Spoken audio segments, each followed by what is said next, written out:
शङ्करं शङ्कराचार्यं केशवं बादरायणं सूत्रभाष्यकृतौ वन्दे भगवन्तौ पुनः पुनः।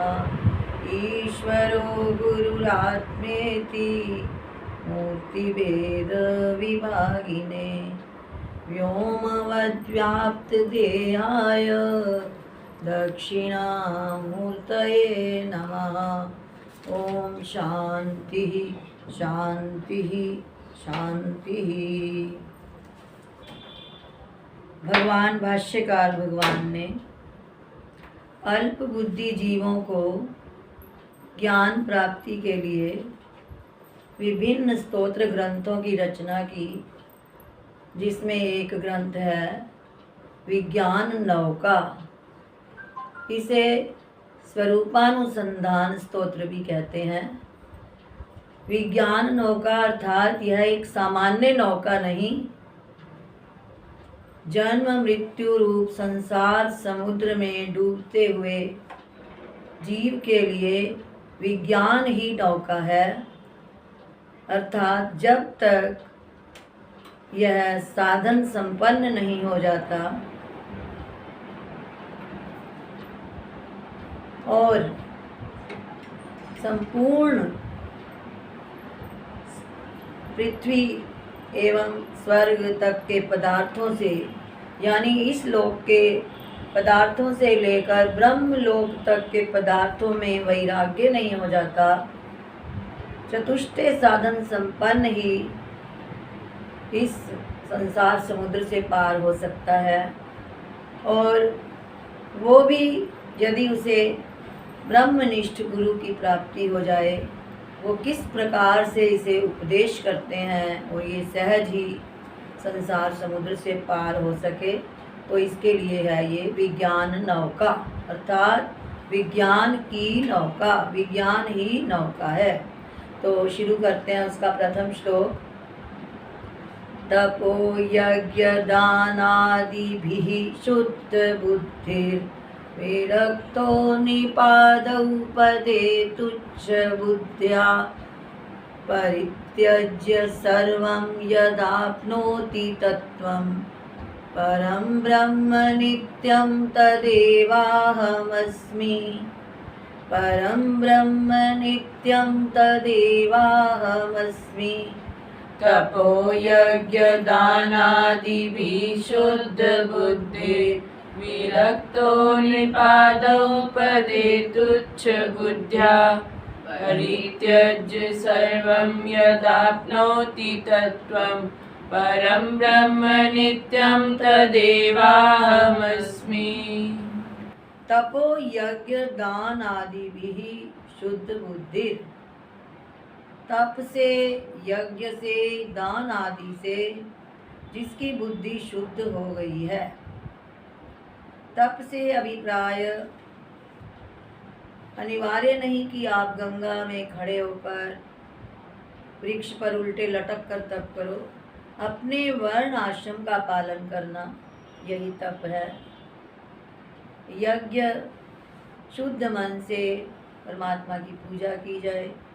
दान आदि भी, और सुपात्र को दान देना। तप यज्ञ दान आदि से जिसका अंतःकरण शुद्ध हो गया है। तपो यज्ञ दान आदि भी शुद्ध बुद्धि। विरक्तो निपादौ पदे तुच्छ बुद्ध्या। राजा आदि का पद भी यदि मिल जाए और उसमें भी तुच्छ बुद्धि हो, तुच्छ बुद्धि से उसमें वैराग्य हो जाए कि मुझे ये पद नहीं चाहिए, क्योंकि ये सब नाशवान है।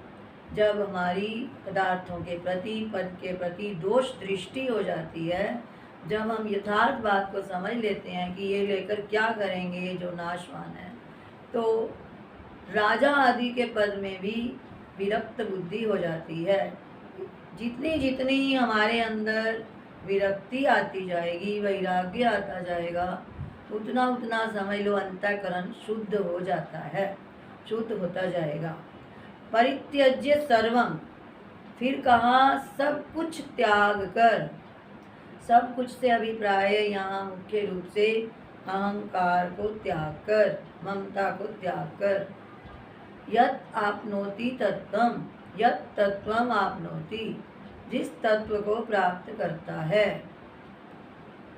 परम ब्रह्म नित्यम तदेवाहम अस्मि, तदेव नित्यम परम ब्रह्म अहमस्मि। तदेव वही, तत्एव वह ही, यानी वही नित्य पर ब्रह्म, सर्वश्रेष्ठ तत्व पर ब्रह्म मैं हूँ। ये कब ऐसी दृढ़ निश्चय कब ऐसा होता है? जब ये ऊपर के साधन आ जाएं।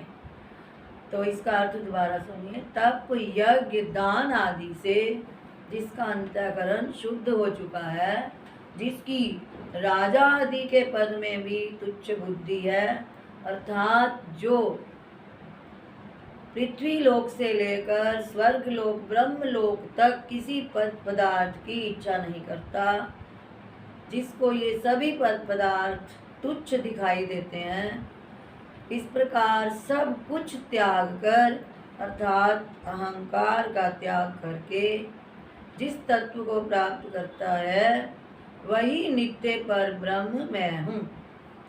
तपो यज्ञ दानादि शुद्ध बुद्धि विरक्तो निपादौ पदे तुच्छ बुद्ध्या परित्यज्य सर्वं यदाप्नोति तत्त्वं परं ब्रह्म नित्यं तदेवाहमस्मि। परं ब्रह्म नित्यं तदेवाहमस्मि। द्वितीय श्लोक। दयालुं गुरुं ब्रह्मनिष्ठं प्रशान्तं समाराध्य भक्त्या विचार्य स्वरूपं यदाप्नोति तत्त्वं निदिध्यास्य विद्वान् परं ब्रह्म नित्यं तदेवाहमस्मि। परं ब्रह्म नित्यं तदेवाहमस्मि। दयालुं गुरुं ब्रह्मनिष्ठं प्रशान्तं समाराध्य भक्त्या विचार्य स्वरूपं यदाप्नोति तत्त्वं निदिध्यास्य विद्वान् परं ब्रह्म नित्यं तदेवाहमस्मि। दयालुं गुरुं ब्रह्मनिष्ठं प्रशांतम। ब्रह्म ज्ञान की प्राप्ति के लिए सद्गुरु के पास जाना अति अनिवार्य है। बिनु गुरु होई की ज्ञान, ज्ञान की होई विराग बिनु। रामचरितमानस में भी आया है कि बिना गुरु के ज्ञान नहीं हो सकता और बिना ज्ञान के मुक्ति नहीं हो सकती। तो गुरु कैसे हो? दयालुम, जो दया से युक्त हो, ब्रह्मनिष्ठम, जिनकी निरंतर ब्रह्म में स्थिति हो, प्रशांतम, जो परम शांत हो। तो ऐसे गुरु की भक्त्या समाराध्य, श्रद्धा पूर्वक आराधना करके, सेवा करके, पूजा करके, यानी उनकी आज्ञा का पालन करते हुए, विचार्य स्वरूपम, और अपने स्वरूप का विचार करके जब गुरु के पास जाएगा, भक्ति पूर्वक उनकी आराधना करेगा, श्रद्धा पूर्वक उनकी आज्ञा का पालन करेगा, अंतःकरण शुद्ध होने से स्वाभाविक ही अपने स्वरूप का विचार करेगा, मैं कौन हूँ। तो इस प्रकार अपने स्वरूप का विचार करके यत् आपनोति तत्त्वं निदिध्यास्य विद्वान्, निरंतर तैल धारावत उस तत्व का विचार करके विद्वान पुरुष, निदिध्यास्य का अर्थ होता है श्रवण फिर मनन, उसके बाद निदिध्यासन, अर्थात निरंतर तैल धारावत उसी स्वरूप में मग्न रहे कि मैं कौन हूँ। तो इस प्रकार निरंतर उस स्वरूप का निदिध्यासन करके विद्वान पुरुष जिस तत्व को प्राप्त करता है, यत् तत्वम आपनोति, परं ब्रह्म नित्यं तदेवाहमस्मि। तदेव परम ब्रह्म नित्यम, वही नित्य तत्व पर ब्रह्म मैं हूँ। दयालुं गुरुं ब्रह्मनिष्ठं प्रशान्तं समाराध्य भक्त्या विचार्य स्वरूपं यदाप्नोति तत्त्वं निदिध्यास्य विद्वान् परं ब्रह्म नित्यं तदेवाहमस्मि।